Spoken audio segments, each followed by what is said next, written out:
हरे कृष्णा। तो आज बहुत ही महत्वपूर्ण उत्सव है। उत्सव उत्सव का अर्थ होता है कि, है ना, सव, जो हम सुनते हैं ना, शव, एक तरह से आपने सुना हो, है ना, कोई मृत शरीर होता है ना। तो एक तरह से जो आत्मा है, जो एक तरह सो गई है ना, मृत हो गई है। जब उत्सव होता है, कोई भगवान का कुछ आविर्भाव होता है, प्राकट्य होता है, तो वो क्या होती है, एक तरह से उठ जाती है, अपना आप जो है आनंदित हो जाती है, यदि हम उस उत्सव का महत्व समझते हैं, जानते हैं। जैसे भक्ति में आने से पहले एकादशी या फिर गौर पूर्णिमा, जितने महाप्रभु जानते ही नहीं हम, तो भक्ति में आने से पहले बहुत सारे लोग दुनिया भर में नहीं, है ना, तो उनके लिए फिर क्या है, नॉर्मल डे, है ना, आम दिन होता है। लेकिन जैसे ही हम भक्ति में आते हैं, समझते हैं, गीता पढ़ते हैं, भागवत पढ़ते हैं, और चैतन्य महाप्रभु, नित्यानंद प्रभु, और जितने भी अलग अलग प्राकट्य दिवस होते हैं भगवान के, जब उनमें भाग लेते हैं, तो फिर देखते हैं हम किस तरह से जो आनंद है उसका अनुभव होता है। तो आज वैसे ही एक बहुत महत्वपूर्ण दिन, स्पेशली जो गौड़ीय वैष्णव है ना, गौड़ीय वैष्णव के लिए बहुत महत्वपूर्ण दिन है ना, कि आज चैतन्य महाप्रभु, है ना, जो कि साक्षात कृष्ण है, उनका आज प्राकट्य दिवस है। तो ये जो बात है, बहुत रहस्यमय बात है ना। भले ही हम पिछले कई सालों से मना रहे हो, आप में से कुछ भक्त हो सकते हैं पिछले कई सालों से जुड़े हो, है ना, लेकिन हम सोचेंगे हमारा भाग्य कितना बड़ा है कि हम चैतन्य महाप्रभु की कृपा में प्राप्त हुई है, हम उनके आंदोलन में जुड़े हुए हैं, है ना। हम समझ पाएंगे उसको कि आज कितना विशेष दिन है हमारे लिए। पूरे संसार की जो आबादी है ना, कितनी आबादी होगी संसार की, कोई गेस, किसी को पता है कितनी आबादी है इस विश्व की? पॉपुलेशन कितनी है, पता है किसी को? 3 नहीं, trillion, sorry bro. 3 trillion or something like that. हाँ, तो है ना, कुछ 10 अरब के आसपास मान लेते हैं, चलो, है ना, पूरी एक साथ मिला करके, है ना। इंडिया की हम बोलते हैं कुछ लास्ट जो 120 या 130 करोड़, है ना। पूरे वर्ल्ड की जो मिलाए हम, तो कुछ 7, 8 या 9 अरब के आसपास। उनमें से 9 अरब लोगों में से कितने लोग होंगे जो जानते होंगे कि श्री कृष्ण भगवान है? बहुत कम, है ना। The major population in the world, है ना, जो संसार में है, वो कौन है? Mostly they are Christian, either Buddhist, जो more less like they are atheist, है ना, कुछ प्रॉपर फिलोसफी नहीं है, तो भगवान के कुछ रूप पे विश्वास नहीं है। जस्ट लाइक जो क्रिश्चियनिटी है, उसमें कहते हैं कि इन गॉड वी ट्रस्ट। आप यदि डॉलर का जो नोट होता है, है ना, उस पर पढ़ेंगे तो उस पर लिखा रहता है इन गॉड वी ट्रस्ट, लेकिन they do not know what is God, who is God, how great he is. Prabhupada ji कहते हैं ये, कि वो जानते नहीं कि भगवान कौन है ना। तो बहुत कम लोग हैं जो जानते हैं कि श्री कृष्ण भगवान है। तो इंडिया में मोस्टली जानते हैं, और कुछ कुछ अलग अलग जो देश हैं उनमें भी, जहाँ पे हिंदू धर्म है, तो लोग समझते हैं कि Krishna is one of the God, जो कृष्ण है कोई एक भगवान है ना। ऐसे नहीं समझते कि कृष्ण जो है परम भगवान है ना। बहुत सारे भगवान हैं, गणेशा, शिवा, शक्ति, दुर्गा, अलग अलग है ना, तो उनमें से एक है कृष्णा। तो कृष्ण का नाम जानते हैं, लेकिन ये नहीं जानते कि कृष्ण जो है वो पूर्ण पुरुषोत्तम भगवान है, is the supreme personality of God है।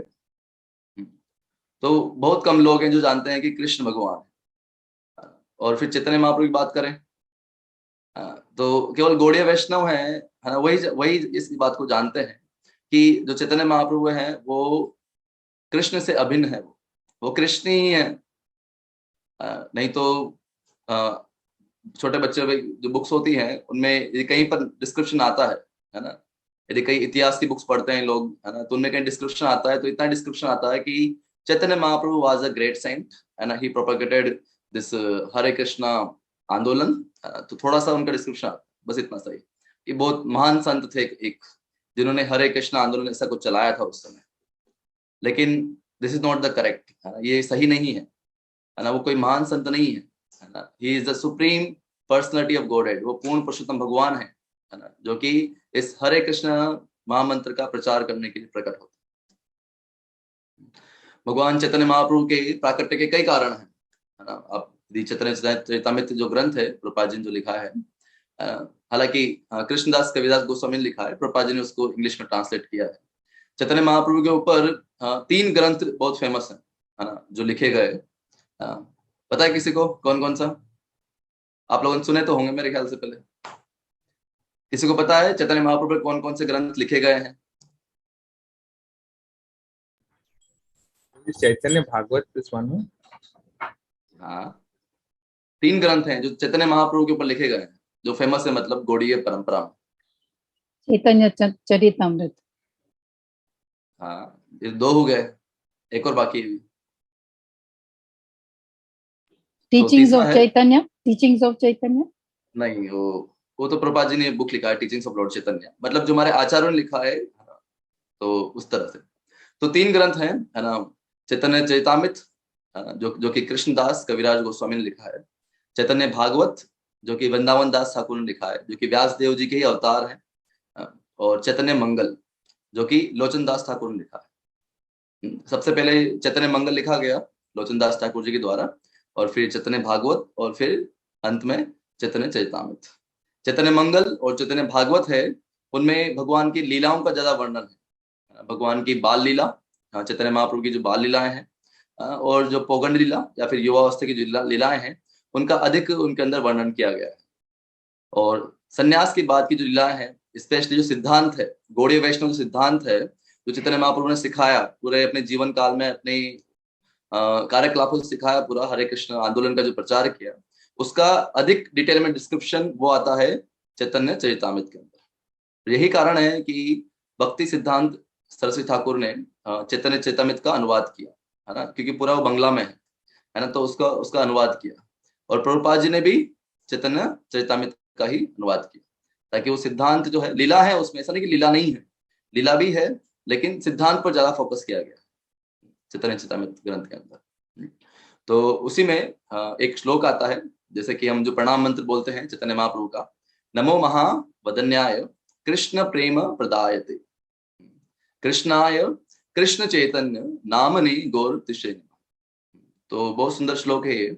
जब रूप गोस्वामी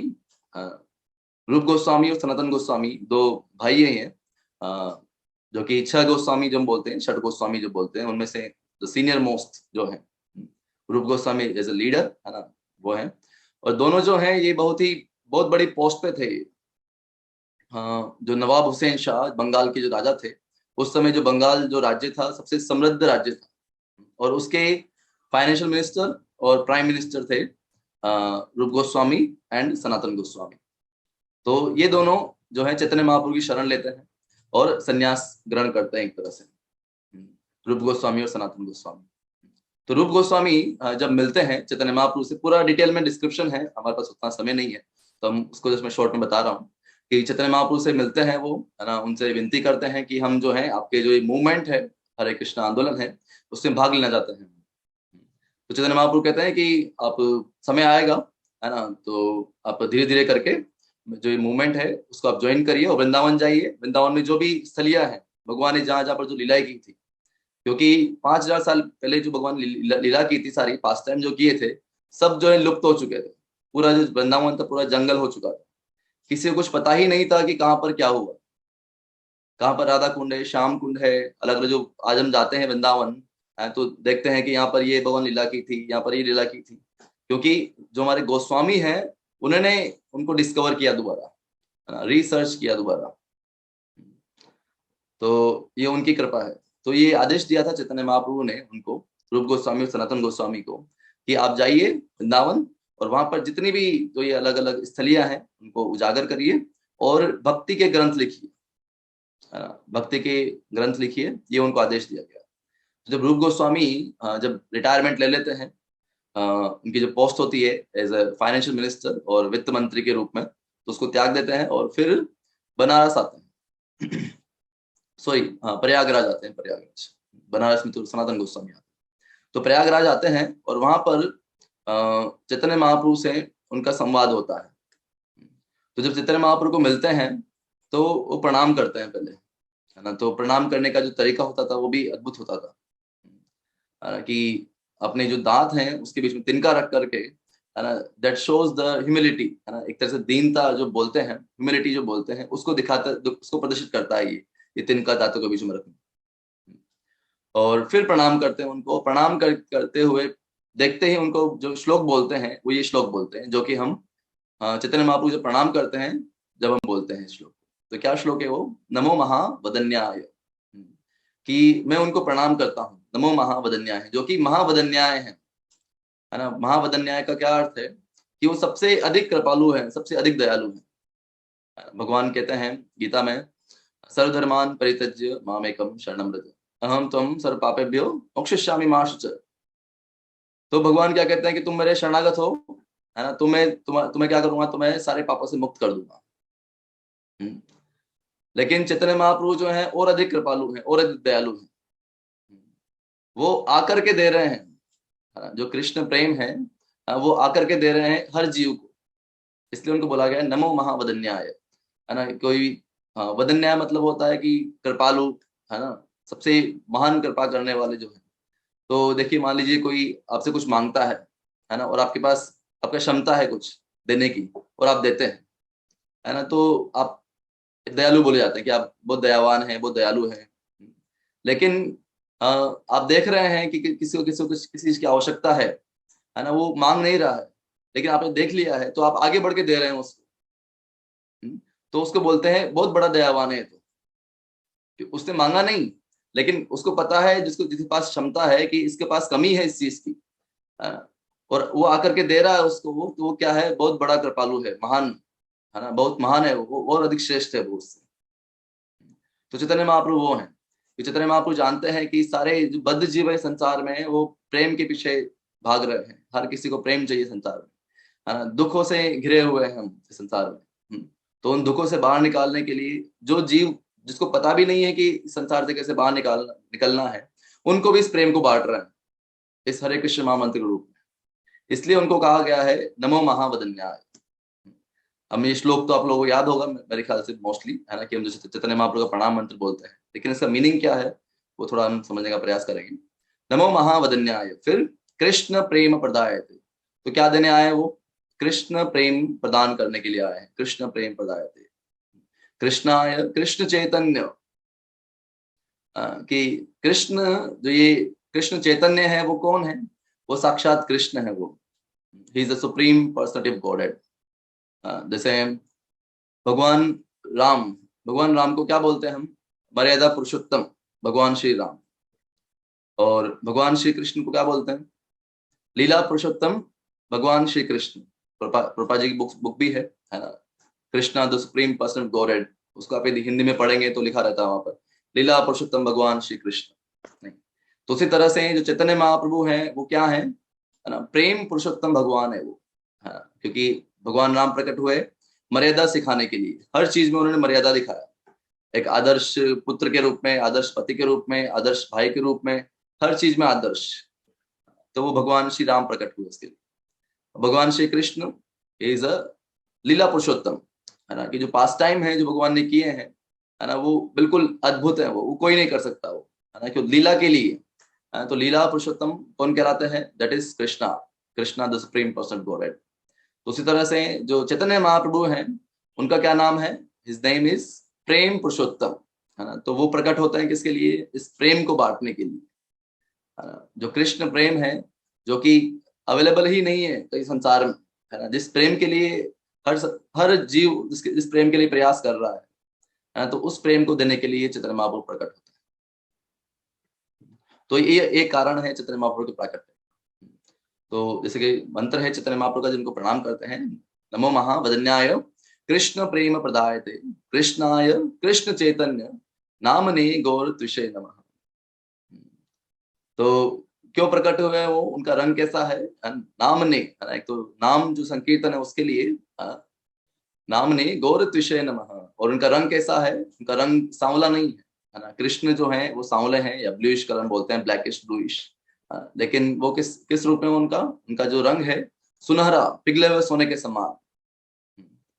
तो भगवान श्री कृष्ण जब आध्यात्मिक जगत में होते हैं, जब वो देखते हैं कि मेरे जो भक्त हैं, है ना, top most devotee, who are the top most devotee of Lord Krishna? कौन है सबसे सर्वश्रेष्ठ भक्त? कौन है भगवान के? कौन बताएगा? भगवान के सबसे टॉप मोस्ट डिवोटीज हैं वो कौन है? किसी को पता है भगवान के टॉप मोस्ट डिवोटी कौन है? हरे शिव कृष्ण राधा शिव राधा रानी एक एक करके हाथ हाथ खड़ा करके, पता नहीं लगता एक इधर कोई कुछ बोल रहा है। Topmost devotee Radha Rani. हसुबा माता जी बोलिए। शिव जी।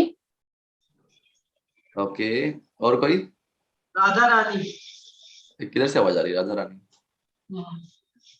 हाँ राजेश्वरी जो लिखा हुआ है, चलो ठीक है ना। तो राधा रानी, है ना, तो टॉप मोस्ट डिवोटीज हैं जो गोपियां हैं, they are the top most devotees. और गोपियां में भी जो टॉप मोस्ट है वो कौन है? श्रीमती राधा रानी।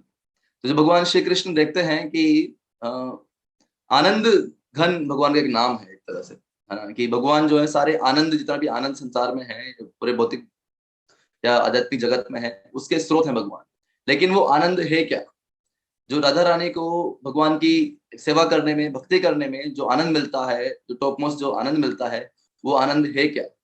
उस आनंद को आस्वादन करने के लिए, या सिंपल भाषा में बोले, उस आनंद को चखने के लिए कि वो आनंद है क्या, कि जब राधा रानी मेरी भक्ति करती है, या जो गोपियां हैं जब मेरे प्रति आकर्षित होती है, तो उनको क्या आनंद मिलता है। तो भगवान कृष्ण तो उसका अनुभव नहीं कर सकते, वो तो आनंद देने वाले हैं। लेकिन जो इनको आनंद मिल रहा है उसका आस्वादन करने के लिए चैतन्य महाप्रभु क्या करते हैं? राधा रानी का एक तरह से जो भाव है ना, उस भाव को लेकर के वो प्रकट होते हैं। इसलिए बोला गया है श्री कृष्ण चैतन्य राधा कृष्ण नाही अन्य, है ना, कि जो श्री कृष्ण चैतन्य है वो राधा कृष्ण से अभिन्न है। वो एक तरह से उनका कंबाइंड अवतार आप बोल सकते हैं। तो चैतन्य महाप्रभु वो है। तो चैतन्य महाप्रभु प्रकट होते हैं इस धराधाम पर ताकि इस संसार के जो बद्ध जीव हैं उनको वो प्रेम दिया जा सके। इसलिए उनका नाम क्या है? प्रेम पुरुषोत्तम भगवान। और आज के दिन ही जो प्राकट्य आज के दिन हुआ भगवान का, जिसको हम बोलते हैं फाल्गुन पूर्णिमा, है ना, या फिर गौर पूर्णिमा जो बोलते हैं। तो बहुत ही सुंदर डिस्क्रिप्शन दिया गया है ना चैतन्य भागवत में, है ना, कि किस तरह से भगवान का प्राकट्य होता है। तो सब जगह जो है हरे कृष्ण महामंत्र का, है ना, हरे कृष्ण महामंत्र का उच्चारण होता है। तो थोड़ा सा हम उसका चर्चा करेंगे, है ना, कि भगवान जो है वो एज ए डेट वाइज बात करें तो 18 फरवरी 1486 1486 में प्रकट हुए, है ना। उस दिन फाल्गुन पूर्णिमा था, जो कि जैसे कि आज है पूर्णिमा है, तो उस दिन प्रकट हुए भगवान। और उस दिन क्या था कि ग्रहण लगा हुआ था, है ना, तो जो पूरा चांद था वो ढक गया था। तो हिंदू जो परंपरा होती है ना, चैतन्य महाप्रभु कहाँ प्रकट हुए? चैतन्य महाप्रभु प्रकट हुए, है ना, नवदीप मायापुर, है ना, वहां पर प्रकट हुए नीम के पेड़ के नीचे। आप लोग में कितने लोग मायापुर गए हैं? हाथ खड़ा करिए, कितने लोग मायापुर गए हैं यहाँ पर? केवल एक, दो, तीन,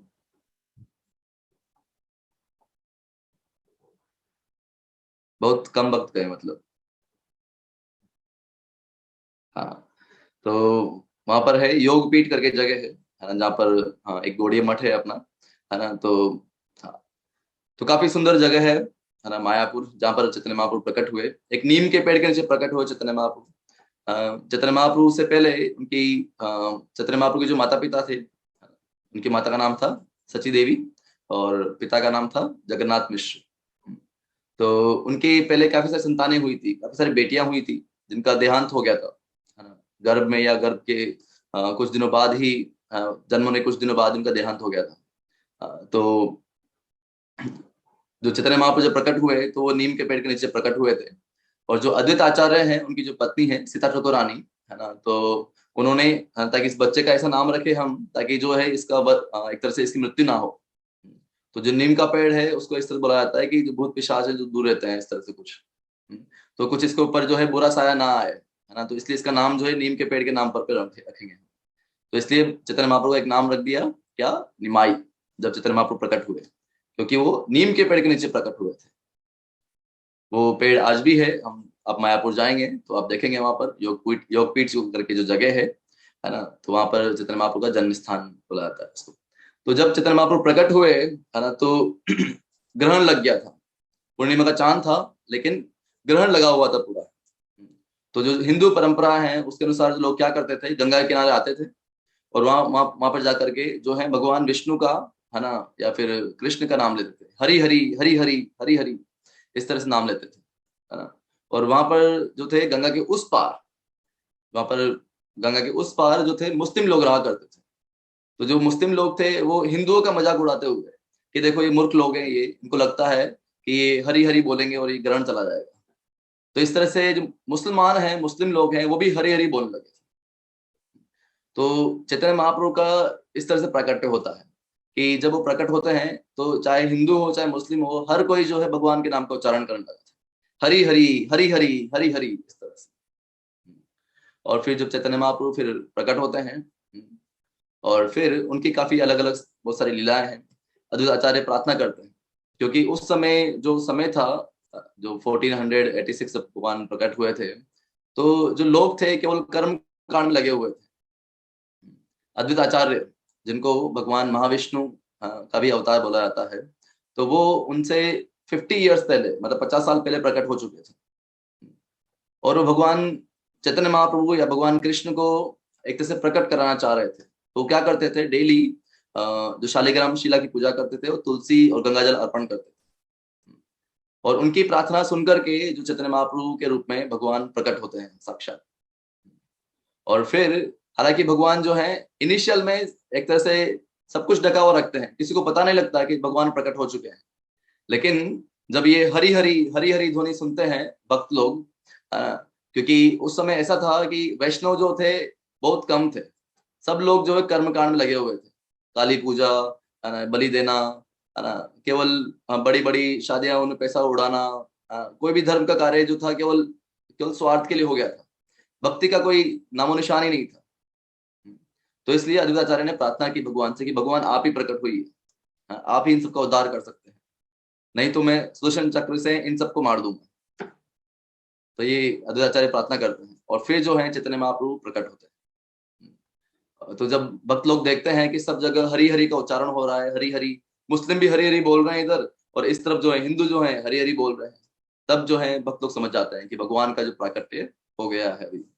हालांकि कोई समझ नहीं पाता है कि भगवान प्रकट कहाँ पर हुए हैं, किधर भगवान प्रकट हुए हैं। तो ये चैतन्य महाप्रभु प्रकट होते हैं इस तरह से। हाँ, और फिर किसी को पता नहीं लगता कि भगवान प्रकट हो चुके हैं। तो जगन्नाथ मिश्र और सचदेवी जो है उनको भी दिव्य आनंद होता है ना, कि उनको भी पता नहीं था, भगवान की योग माया सबको ढकी हुई है। अभी तक किसी को पता नहीं कि भगवान प्रकट हो चुके हैं। फिर भगवान जो धीरे धीरे बड़े होना स्टार्ट होते हैं, 6 महीने के, थोड़ा जो घुटनों के बल पे चलना आरंभ कर देते हैं, 7-8 महीने के हो जाते हैं। तो एक बार इस तरह से ही अपने आंगन में खेल रहे होते हैं, तो एक सांप आ जाता है, बहुत बड़ा सा विशाल जो होता है सांप, कोबरा ऐसा कुछ सांप होता है, वो आ जाता है। तो सब लोग घबरा जाते हैं। जो निमाई है वो सांप से खेल रहा होता है, सबको समझ आता है क्या करें, है ना। तो वो सबको सब जो जोर जोर से चिल्लाते हैं, गरुड़ा गरुड़ा गरुड़ा, क्योंकि गरुड़ जो है, गरुड़ जी क्या करते हैं, सांप को भगा देते हैं, है ना। तो वो सोचते हैं कि हम गरुड़ा गरुड़ा बोलेंगे तो सांप जो है भाग जाएगा। लेकिन जब वो ध्यान से देखते हैं तो उनको क्या पता लगता है कि सांप ने जो है निमाई को नहीं पकड़ा हुआ है, निमाई ने जो है सांप को पकड़ा हुआ है। सांप तो बेचारा भागने का प्रयास कर रहा है, लेकिन निमाई क्या करता है, बार बार उसको पकड़ के खींच के इधर ले आता है और उसकी कुंडली बनाता है और उसके ऊपर बैठ जाता है। क्योंकि वो तो भगवान जो है उनका तो बिस्तर ही वही है। भगवान का बिस्तर क्या है, अनंत शेष, अनंत शेष पे सोते हैं भगवान। तो इस तरह से बार बार वो जो है खींच के ले आते हैं। तो ये सारे लीलाएं होती है भगवान की।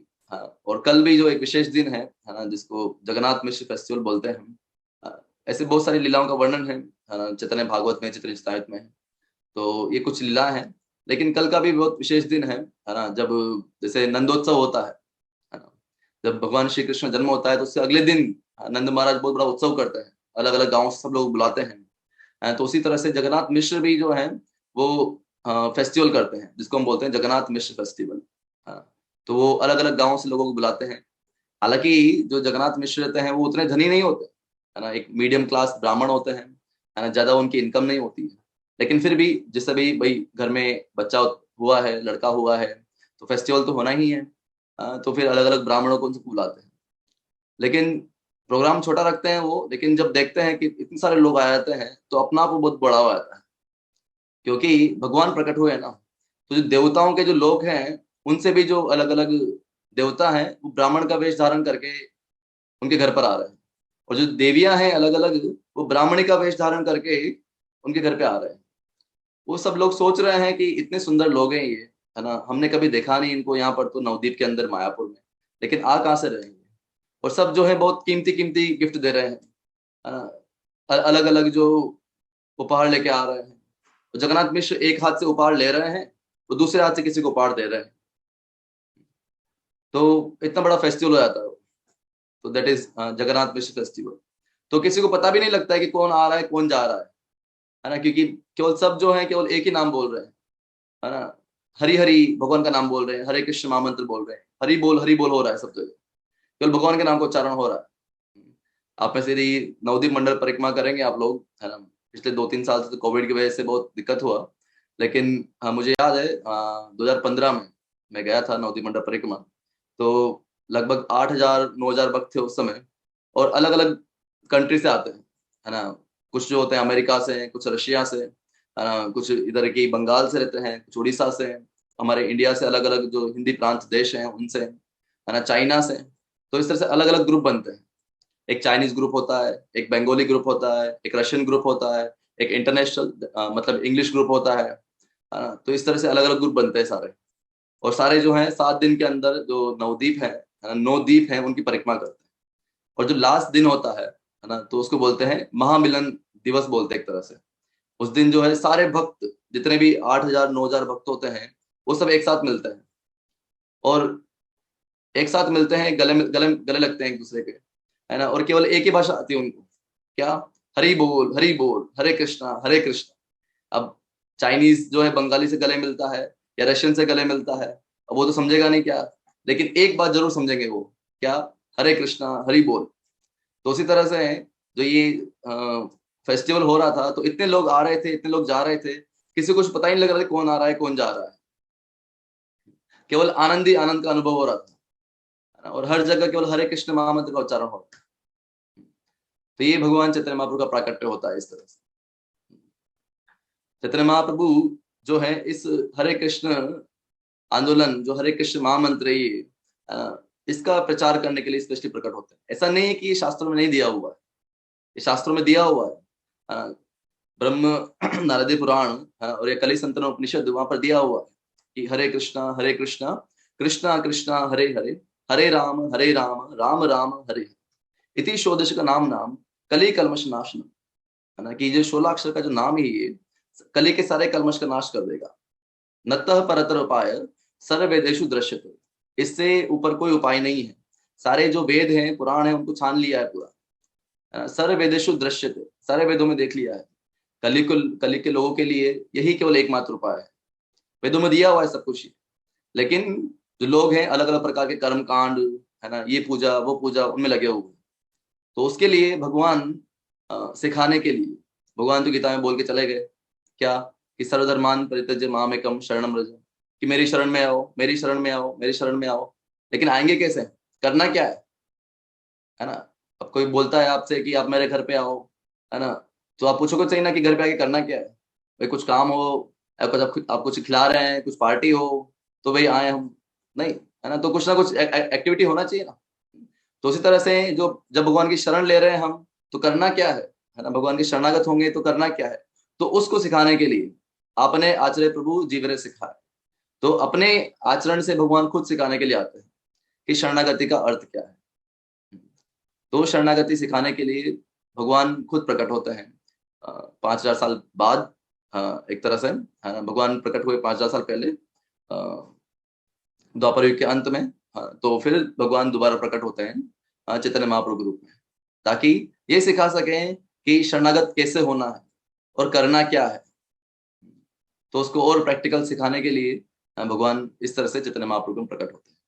और इस कृष्ण रूपी ये जो प्रेम है ना, जैसे कि नरोत्तम दास ठाकुर बोलते हैं, क्या, गोलोकेर प्रेम धन हरि नाम संकीर्तन, जो ये हरे कृष्ण महामंत्र जो जप कर रहे हैं आप, है ना, हरे कृष्णा कृष्णा कृष्णा हरे हरे, हरे राम राम राम हरे हरे, ये कोई भौतिक ध्वनि नहीं है ये, है ना, ये कोई स्वर्ग लोक की ध्वनि नहीं है, ये कोई ब्रह्म लोक की ध्वनि नहीं है, ये कोई वैकुंठ लोक की ध्वनि नहीं है, ये गोलोकर प्रेम धन। यदि हम इस हरे कृष्ण महामंत्र जो कि चैतन्य महाप्रभु ने हमें दिया है, ये यदि हम इसको परफेक्शन हासिल कर लें इसमें, है ना, इसको अच्छे से जप करें, है ना, और ये जो सारे अनर्थ जो हमारे हृदय में है उनसे पूर्ण रूप से शुद्ध हो जाएं, है ना, तो क्या होगा, जो कृष्ण प्रेम, जो गोलोक का जो प्रेम भगवान देने के लिए आए हैं, वो प्राप्त करेंगे। ये स्पेशल कृपा है इस कलयुग के जीवों के लिए। हर बार जो है चैतन्य महाप्रभु जो साक्षात कृष्ण है वो प्रकट नहीं होते।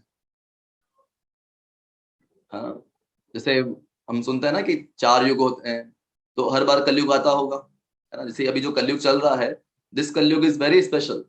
व्हाई? बिकॉज इन दिस कलयुग, है ना, जो ये कलयुग है उसमें भगवान श्री कृष्ण साक्षात चैतन्य महाप्रभु में प्रकट होता है। और जो बाकी कलयुग होते हैं उनमें गौर नारायण, गौर नारायण का मतलब क्या है कि जो नारायण भगवान है वो गौरांग महाप्रभु के रूप में प्रकट होता है। तो जो हाईएस्ट डेस्टिनेशन है उसमें डिफरेंस आ जाता है। तो ये जो अभी जो हमारे कृष्ण महामंत्र जप कर रहे हैं आप, हम सभी जो चैतन्य महाप्रभु की इस परंपरा में जुड़े हुए हैं, ब्रह्म मध्व गौड़ी संप्रदाय, और अच्छे से यदि हम इस सारे कृष्ण महामंत्र जप करें, और तो उस समय क्या प्राप्ति होगी? उस समय प्राप्ति होगी गोलोक की, सीधा directly will go to Golok Vrindavan Dham. लेकिन बाकी जो कलयुग है उनमें जब गौर नारायण के रूप में भगवान प्रकट होते हैं तो वैकुंठ तक ही जो है वो प्राप्ति संभव है। ये थोड़ा टेक्निकल टर्म है समझने के लिए, लेकिन पता होना चाहिए हमें कि जो इस हरे कृष्ण महामंत्र का महत्व क्या है ना? तो ये भगवान जो चैतन्य महाप्रभु जो प्रकट हुए हैं वो इस हरे कृष्ण महामंत्र को देने के लिए, जिससे कि वो जो सर्वश्रेष्ठ टॉप मोस्ट जो अचीवमेंट है जो एक बद्ध जीव कर सकता है, जो गोलोक का जो प्रेम है वो प्राप्त कर सकता है। हमारी अभी अवस्था ऐसी है कि हमें ये सारी चीजें बड़ी बड़ी टर्म्स लगती हैं बस, है ना, क्योंकि अभी हम जो है अशुद्ध हैं एक तरह से। हमारे हृदय में कई सारे अनर्थ हैं। तो जैसे कि नाम और भगवान का, जैसे हम सुनते हैं कि भगवान का नाम, भगवान में कोई अंतर नहीं है, तो ये बात भी हम तभी समझ सकते हैं जबकि हमारा हृदय शुद्ध हो।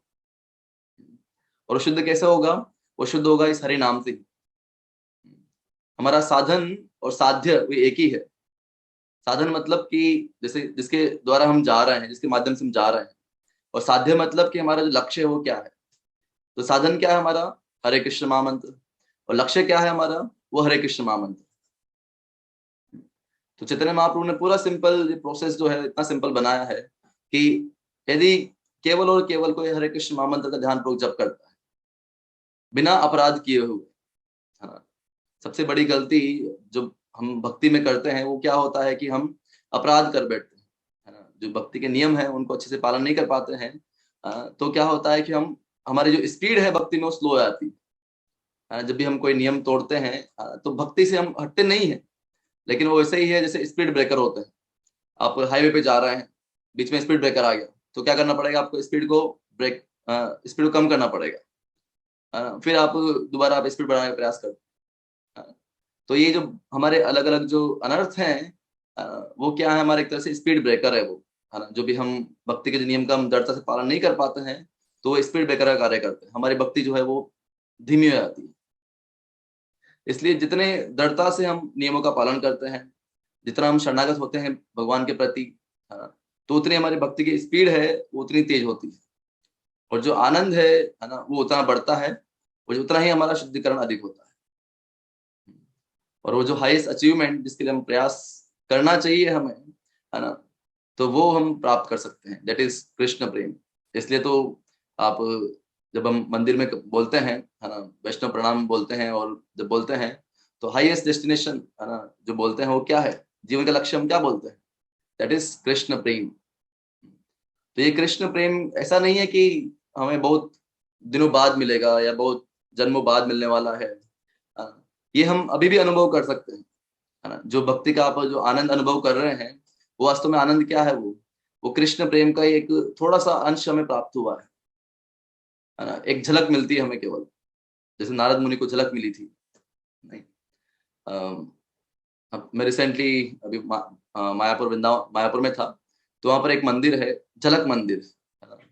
तो बहुत सुंदर पास टाइम है वो भी, है ना, कि गौरीदास पंडित एक भगवान के महान भक्त हैं, तो वो भगवान के साख्य भाव में है वो, तो वो भगवान को बोलते हैं गौरनिताई को, है ना, कि हाँ आप जो है मेरे घर पे ही रही है। उनका इतना प्रेम था भगवान से, है ना। तो चैतन्य महाप्रभु बोलते हैं कि हम कैसे रह सकते हैं, हमें तो प्रचार करना है पूरे, हाँ, विश्व भर में इस हरे कृष्ण महामंत्र को, आंदोलन को पहुंचाना है। तो वो बोलते हैं नहीं नहीं, हाँ आप नहीं जा सकते, है ना। तो गुरुदास पंडित को बोलते हैं भगवान कि कि आप नहीं जा सकते, आपको ये रहना पड़ेगा। भगवान ही बन जाते हैं। एक दिन हो गया, 2 दिन हो गया, 3 दिन हो गया, फिर भगवान बोलते हैं कि हमें तो जाना है, हमें प्रचार करना है। तो वो बोलते हैं कि भगवान बोलते हैं फिर कि ठीक है, हम आपको जो है हमारी एक विग्रह बना के देते हैं, उन विग्रह में और हम में कोई अंतर नहीं है ना। आप उनकी वर्शिप कीजिए, पूजा करिए, उनको भोग लगाइए, है ना। तो वो हमें ही भोग लगेगा और हमारी ही वर्शिप होगी, हमारी पूजा होगी। तो बोलते हैं ठीक है। तो भक्त जो वो भी चालाक होते हैं, भक्त भी चतुर होते हैं, है ना। तो विग्रह बनाया जाता है, लकड़ी की जो एक स्पेशल लकड़ी होती है उसको लेकर आया जाता है, भगवान का विग्रह बनाया जाता है, एज इट इज, जैसे भगवान दिखते हैं वैसा बनाया जाता है।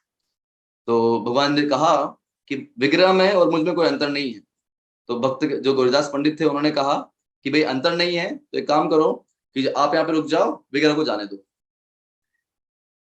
नहीं, आप जो है गौरनिताई वो आप यहाँ पे रुक जाइए, और जो विग्रह है वो उनको जाने दो। तो भगवान बोले ठीक है। भगवान से कौन जीत सकता है लेकिन, है ना।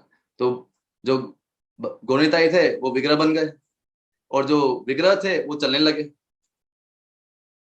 तो गुरुदास पंडित बोले नहीं नहीं नहीं, ये तो चीटिंग कर रहे हो आप, है ना, ये तो चीटिंग है, आप कैसे, विग्रह कैसे चल सकता है ऐसे, है ना। तो बोले ठीक है, तो फिर ये रुक जाते हैं यहाँ पर, हम चले जाते हैं। तो कभी इधर भाग रहे हैं उनको रोकने के लिए, कभी इधर भाग रहे हैं उनको रोकने के लिए, है ना। तो फिर लास्ट में जो फाइनल होता है कि जो भगवान वो विग्रह के रूप में वहां पर स्थापित होते हैं। तो अभी भी है वो, अंबिका कालना करके एक जगह है ना, मायापुर के पास में। तो वो भगवान का जो साक्षात भगवान जो है वहां पर खड़े हुए हैं उस विग्रह के रूप में। मतलब चैतन्य महाप्रभु जब खड़े होकर के उन विग्रह को बनवाए वहां पर, ऐसे 3 विग्रह हैं, 2-3 विग्रह हैं ऐसे। तो ये भगवान की दिव्य लीलाएं भक्तों के साथ में।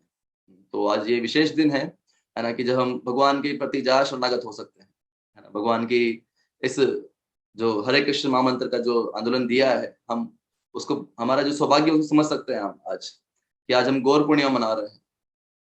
वेरी फ्यू, बहुत रेयर पर्सन है संसार में जो कि जानते हैं कि चैतन्य महाप्रभु भगवान है, और उनका आज हम जन्मदिवस मना रहे हैं। तो आज स्पेशल कृपा हमें प्राप्त हो रही है चैतन्य महाप्रभु से, कि आज हम उनका आविर्भाव मनाएं। तो उनसे प्रार्थना करनी चाहिए हमें, है ना, कि भगवान आपका जो ये हरे कृष्ण आंदोलन जो आपने दिया, है ना, जैसे कि प्रभुपाद जी से पूछा गया एक बार, है ना, कि व्हाट इज दिस हरे कृष्ण आंदोलन या हरे कृष्ण मूवमेंट, हरे कृष्ण मूवमेंट क्या है ये, एक रिपोर्टर ने प्रभुपाद जी से पूछा। तो प्रभुपाद जी ने कहा, इन शॉर्ट, सिंपल 2 शब्दों में बोलूं तो chant Hare Krishna and spread Hare Krishna, that is Hare Krishna movement. 2 things, chant Hare Krishna and spread Hare Krishna, that is Hare Krishna movement। तो भगवान से प्रार्थना करनी चाहिए आज के दिन हमें, कि हम जो हरे कृष्ण महामंत्र जो कि गोलोक का प्रेम दे सकता है हमें, और दे रहा है ना, उसको हम अच्छे से जप करें, ध्यान पूर्वक जप कर सकें, जा माला करने का प्रयास करें हम, है ना। फास्टिंग करें, आज तो फास्टिंग भी है ना, भगवान का प्राकट्य होता है ना, फास्टिंग टिल मून राइज। तो टेम्पल में तो 8 बजे प्रसादम होता है, इस तरह से अभिषेक के बाद में 6 बजे अभिषेक होगा। तो फास्टिंग करना चाहिए हमें, है ना। भगवान की जो लीलाएं हैं उनको श्रवण करना चाहिए, सुनना चाहिए, पढ़ना चाहिए, और अधिक से अधिक जप करना चाहिए, और प्रयास करना चाहिए कि हम इस जो आंदोलन है चैतन्य महाप्रभु का जिसके लिए प्रकट हुए, उसको हमें आगे से और आगे से आगे बढ़ाए, दूसरे भक्तों को भी, दूसरे लोगों को भी जोड़े इस आंदोलन में। तो हम जो है चैतन्य महाप्रभु की उस तरह से सेवा कर पाएंगे। भगवान से हम प्रार्थना करें कि आपकी सेवा करने की हमें शक्ति दें, ताकि और अधिक से अधिक हम जो है आपकी सेवा में लग सके। तो ये चैतन्य महाप्रभु का प्राकट्य दिवस था। ऐसे तो बहुत कुछ है चैतन्य महाप्रभु कहने के बारे में, पूरा अलग अलग ग्रंथ भरे हुए हैं, तो आप पढ़िएगा, जहाँ से भी आप चैतन्य चरितामृत से पढ़ सकते हैं। तो ये कुछ लीलाएं, कुछ हमने चर्चा करने का प्रयास किया। तो धन्यवाद आप सब भक्तों का, है ना। कुछ इमरजेंसी में ही ये क्लास हुआ आज, तो है ना, कुछ प्लान नहीं था मेरा, मैं जस्ट जो भी सुना भक्तों से उसको जस्ट रिपीट करने का प्रयास किया हमने। किसी भक्त का कुछ प्रश्न हो, किसी कुछ पूछना हो, है ना, कुछ मैंने त्रुटि कर दी हो, तो आप लोग हाँ जरूर बता सकते हैं। धन्यवाद। हरे कृष्ण।